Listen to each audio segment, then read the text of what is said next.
Hey there, and welcome to the Girl Means Business podcast, the show that's all about helping photographers just like you build a thriving business without sacrificing your sanity. I'm your host, Kendra Swalls, a former teacher turned full-time photographer and marketing coach, here to fill your earbuds each week with practical tips, real-life stories, and a whole lot of encouragement. So if you're ready to dive in, let's get to it because this girl means business. Hey friend, welcome back to the Girl Means Business podcast. Now, I'm once again gonna complain about audio issues here, but I am slowly losing my voice to, I don't know if it's allergies or a cold. I blame my kids and back to school germs. That's honestly what I think the real issue is here. But I also have yet to receive my new podcasting microphone. So I am still working with my old microphone, the backup microphone. And it's just not as great as what I like to normally have. So I apologize for the audio if it is not up to par of what this podcast typically is. Okay, so let's get to this week's topic. Now, to be honest, I debated this topic, but I decided that in fitting with kind of what's happening in pop culture right now, it's a good time to really analyze what are some people, some brands that are doing things really well marketing wise. And in my opinion, one of the best marketing studies in our current day and time is Taylor Swift. And now, unless you've been living under a rock, you know that in the last week, she basically broke the internet by going on her boyfriend Travis Kelce's podcast and announcing her new album. I will preface all of this by saying I do not consider myself a quote-unquote Swiftie. I came in too late to the game with Taylor Swift. She was much younger than me. I say much. She's a decade younger, but she's younger than me.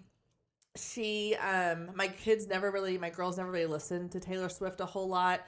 And so this is not coming from like a fangirl perspective. This is solely coming from I admire who she is as a marketing genius.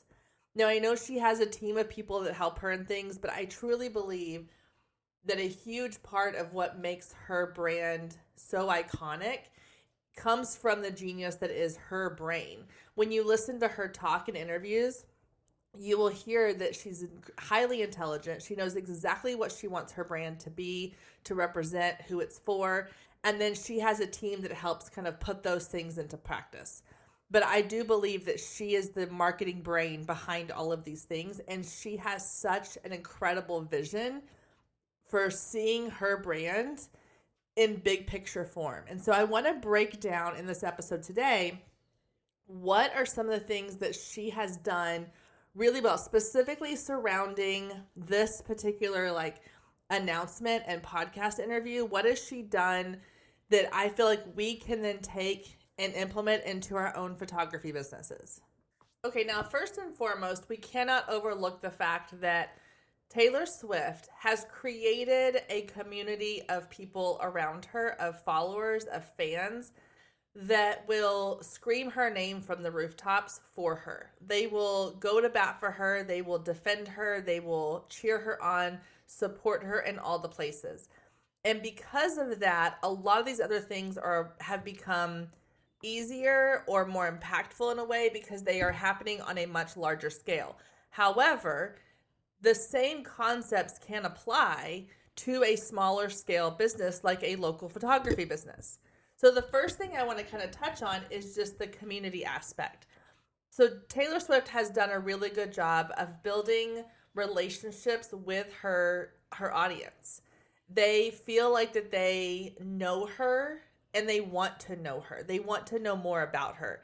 And I think that that's a really key piece, is that they want to know more about her. They will see something and they will say like, "Ooh, I want to know, did she get a new cat? Did her cats, get a cool little carrier that she takes them around in on her plane," or whatever. That's a weird thing to want to know about. But people want to know. They want to know who she's dating. They want to know who she's hanging out with. They want to know where she's traveling on her vacations. They want to know these things about her. And she has been, for the most part, pretty open with a lot of that stuff. Now, not everything. She's also very private about a lot of things. But in the beginning of her brand, of building her brand, she was very open. She was very in touch with her audience. She was personally commenting on people's things. She was reaching out. She was doing like small intimate events for her fans. And that made her someone that people wanted to root for. And so how can we take that same concept and apply it to our photography business so that we create a sense of community around our brand, and you can have these opportunities for people to want to talk about you and share your business in spaces that you may not be in, or spaces that maybe you're not allowed to promote your own services in, but they're going to do it for you.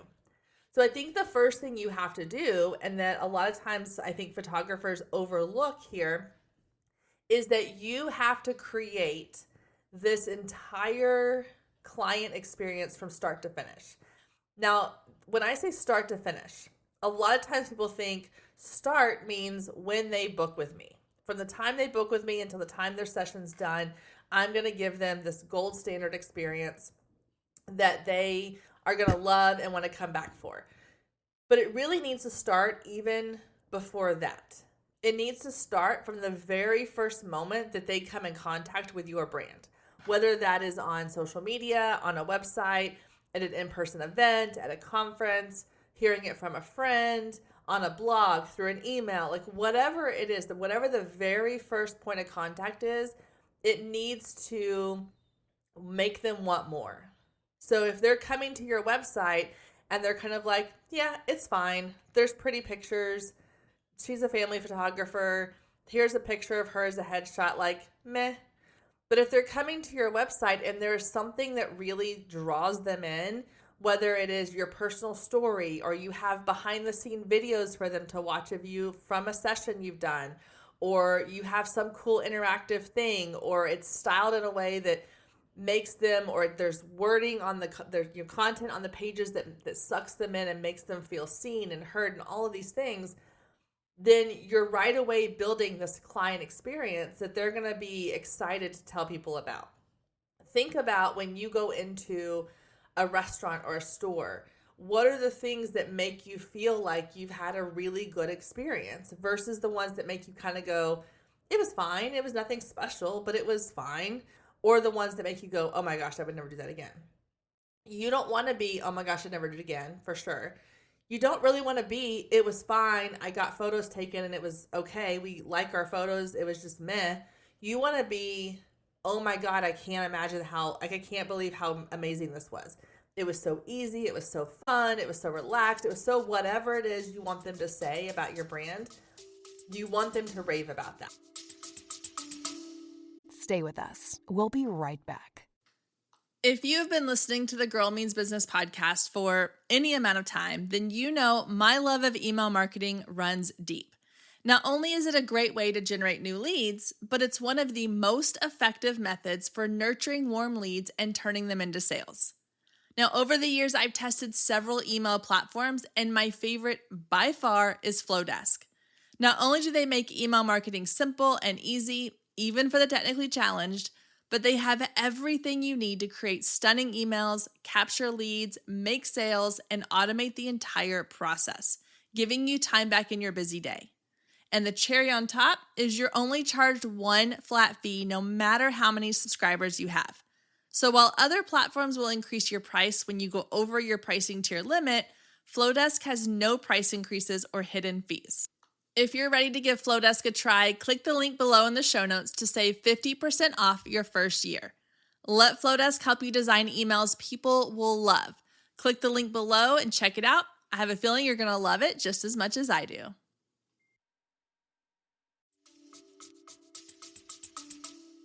That creates a cult following of people like Taylor Swift has in her corner that are going to talk about you in places where you can get new clients. Let me share one quick example of how this works in the real world. So I'm in a lot of photography groups. I can't remember which one it was in, but someone posted a screenshot recently from a Facebook post it might have even been like a Reddit or a blog. It didn't look like a Facebook post, so I wasn't sure where it came from. But it was someone kind of complaining about the cost of family photography. They were saying that they couldn't afford to pay X amount for family photography. They didn't understand why it was so expensive. And this person who posted the screenshot kind of mentioned, like, there was a lot of it was almost like 50-50 of people saying it's worth it, 50% of people saying, like, yeah, I totally get it, it's way too expensive.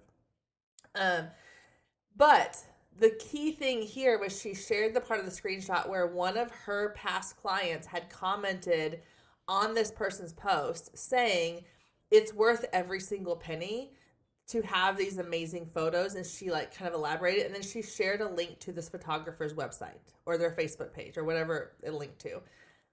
That is the type of following that you want your corner. That is the type of like cult following that Taylor Swift has built with her people.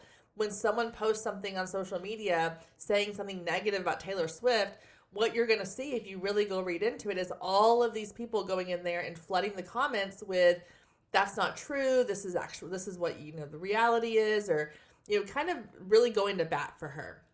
And so that is one of the reasons why when she comes out onto a podcast like the one she recently did, which is very rare for her, some of these other factors were able to work at 10 times what they should have done because of who she has as a following.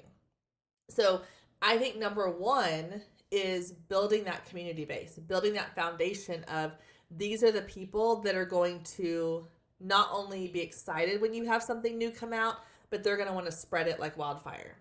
Which leads me to my second point, which is anticipation. Taylor Swift is the queen of anticipation. She drops little hints. She drops Easter eggs. She will tease certain things in her brand that make you kind of go, ooh, what's happening? What's coming? Like, I want to know more. And one of those, for example, is when they were coming out with this podcast episode. Before it ever launched, you saw little clips of like sound bites from the episode leading up to it. And it got people just completely going crazy over what is this going to be? Is she going to, you know, what is she announcing? Okay, well, what are they going to talk about? Is she only going to be on there for like 10 minutes and then not be on there anymore? Is she really going to give us like a full interview? Because she hasn't done full interviews in forever. She's going to be on there with Travis, her boyfriend. Like, how open are they going to be? It started this frenzy of people trying to figure out and getting excited and curious about what she was doing. And so how can you apply that same thing in your business? Well, a lot of times what I see photographers do is they'll say, okay, it's coming up on fall. I'm going to do fall mini sessions, or I'm going to do Christmas Santa mini sessions. And they will not talk about it or say a word about it until all of a sudden they're like, mini session bookings are open. Go book now. And their audience is kind of like, whoa, wait, what? Like you just threw this at me. And then photographers are like, wait a minute, why is no one booking? If you can start early and start dropping little hints, whether it is, you know, showing a little piece of a setup that you're doing, or maybe it is like a quick little video that you've put together in Canva of some kind of like Christmas thing, and it's like something exciting is coming. Like anything you can do to get people excited. And then the closer it gets, maybe you put out like a promo photo and you say, these are going to be opening, for bookings on this date. Like, let's get excited or whatever. Like anything you can do in advance to build excitement, to build anticipation, to build all of that like lead up is going to make your launch even better, because now people are excited and they can prepare for it. They can be prepared to go, okay, I know on this date that I want to get one of the best time spots, so I need to be ready. Instead of just throwing it at them and they're like, wait, I wasn't ready. I need time to prepare. When Taylor Swift, was coming out and she was going to announce being on this podcast, they were going to have it stream, like not live, but because it's pre-recorded. But when it came out, they had like a live viewing of it on YouTube. And there were over 1 million people that took out 2 hours of their night on a Wednesday night to go watch her talk on a podcast. And they had watch parties that they set up with their friends. And like they had time to prepare for this and really make it something that they were excited about. So if you can take the time to lead into your big offer and have build up and anticipation to it, then it's going to increase your ability to book out those sessions or to feel like you've had a really successful launch on something. Which leads me to our next topic, which is Taylor is a planner. Okay, this is something she does incredibly well. And she talked about this on the interview in the podcast of how she will plan things out years in advance. Like, she knew that she was going to launch this, new album on this date, and she was hinting at it for the last year and in subtle ways. And I'm not saying you have to like plan out 2 or 3 years in advance, but having a big picture plan for your business really helps you to not feel like you're constantly just right behind the 8 ball. So if you're like, okay, it's August, I need to start planning for my fall sessions, that's too late. You need to be planning for fall months ago. If it is, it's now fall, I know people who are already planning for their spring sessions for next year. I knew photographers who were, back in like April and May were already planning their holiday Christmas mini session setup.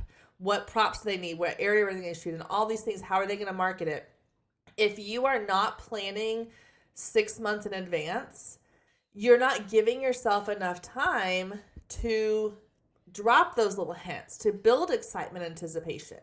If everything you're doing is 3 or 4 weeks out from when you're actually going to do something, it causes more stress on you. It causes stress on your clients because they don't have time to prepare. They don't have time to plan ahead. And a lot of people need that time to either save up or plan ahead or have their schedule figured out or get excited about what you're offering. So one of the things that Taylor does super, super well that we can all learn from is just this idea of having a long-term vision for our business, because short-term will get you little gains. Long-term planning builds you steady, consistent gains in your business. The last thing I want to touch on is kind of what I would say is the crux of what this podcast did for Taylor, and really for more than just Taylor. And that is collaboration, cross-pollination. So what I mean by that is when Taylor decided to launch or to announce her album, she could have done it in any way she possibly wanted to. She could have posted a video online. She could have done it on a talk show somewhere. She could have done it in some cool like video thing she put on her website. She made the very smart choice to do it on her boyfriend Travis Kelce's podcast. And I think, in my personal opinion, the reason that she did this is because, well, a couple of things. One, I think she knows that it's going to get people talking because of the whole controversy she's had the last year and a half about we don't need Taylor Swift in our football space, blah, blah, blah, all that kind of stuff. But ultimately, what she has done is she has said, I'm going to take my audience and I'm going to cross-pollinate it with my boyfriend's audience, who may or may not have anything in common. But if I can cross those over, I've now expanded my reach hugely. And so the way we can do this in our own photography business is with collaborations. And I've been preaching collaborations forever, but this is a perfect example of that. Because if you go and look at the numbers, and I don't have the exact numbers in front of me, but I want to say like Travis Kelce and his brother Jason Kelce and the New Heights podcast, their following went up like hundreds of thousands just for her being on their podcast. The number of Taylor Swift fans that listened to it, who then went and followed their podcast Instagram page or their personal Instagram pages or whatever. And then the same went the other way. Like Taylor Swift's following went up because people who were kind of like, oh, Taylor Swift, they finally listened to her have a conversation and they bought in a little bit more. So she was able to leverage someone else's audience to build her own audience and vice versa.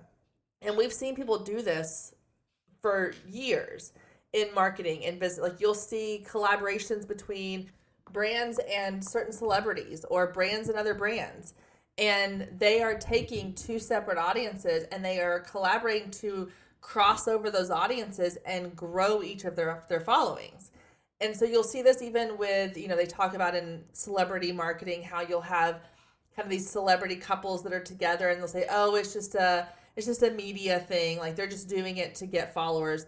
Well, yeah, I mean, that's kind of the point of marketing, is that sometimes you will have these people who, will pretend that they're dating or who are seen together somewhere so that it's a media stunt. They're going, okay, if I'm seen with you and I'm hanging out with you and you have a huge following that don't know who I am, and I have a following who don't really know who you are, if we're now seen together, your following's going to now look up me and they're going to follow me and vice versa. And the same thing happens when brands collaborate with celebrities. They're like, hey, you promote my sunglass company, and now your audience is going to see my sunglass company. That's why influencers are such a big thing, because if you are a brand and you can say, hey, I'll pay you $1,000 to talk about, my vitamins that I sell, you are getting exposure to their entire audience. And so as photographers, we need to incorporate more collaborations, more cross-pollination of audiences. So think about, in your community, who could you partner with to do something really fun and creative that then gets you exposure to a whole new audience? So I want to share a couple of ideas that I've come up with that I think will hopefully get like the wheels spinning so that you'll be able to come up with your own ideas for collaborations.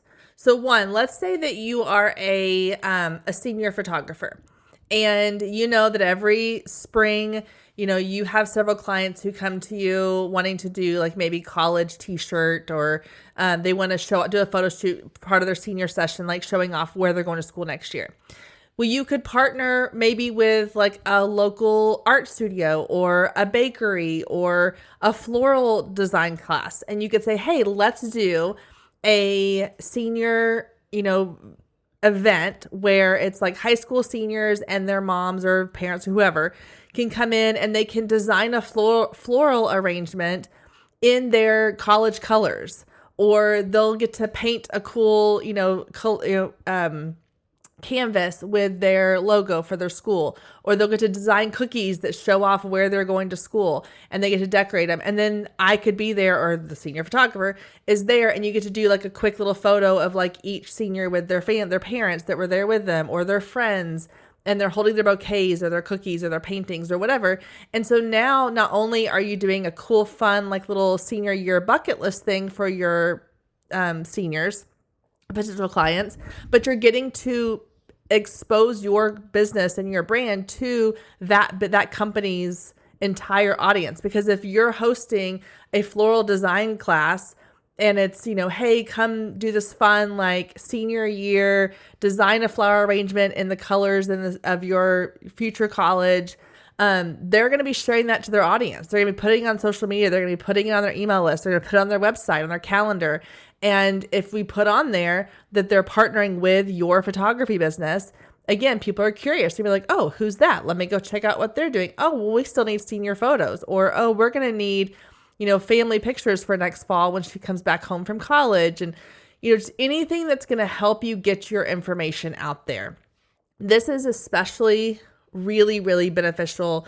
It is for everybody, but even more so for like families, because you have so many options of ways you can collaborate for family events. You can go to even like farmers markets and set up like a cute little booth of some kind where they get to come do a photo, or, you could go and do, some kind of cute, like little, arts and crafts project they get to do, and then you're taking pictures of it and you send them out to everybody that gets on your email list, or you're partnering with local boutiques, realtors. When someone closes on a new house, they leave your information, and maybe they gift their clients with like $50 off of a photo shoot in their new home, or bookstores and libraries, pet shops.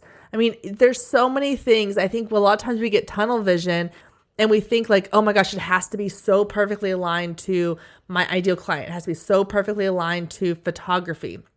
But even something as simple as going, hey, I know that a lot of my, clients love including their dog in their family sessions. So I'm going to go partner with this vet clinic. or this dog groomer, and I'm going to say, hey, we're going to set up one Saturday afternoon where people can come bring their pets in and we just do fun pet photos. We have a whole little backdrop set up. They put their pet in the backdrop. We take some fun photos. I get their information. I send out their photos.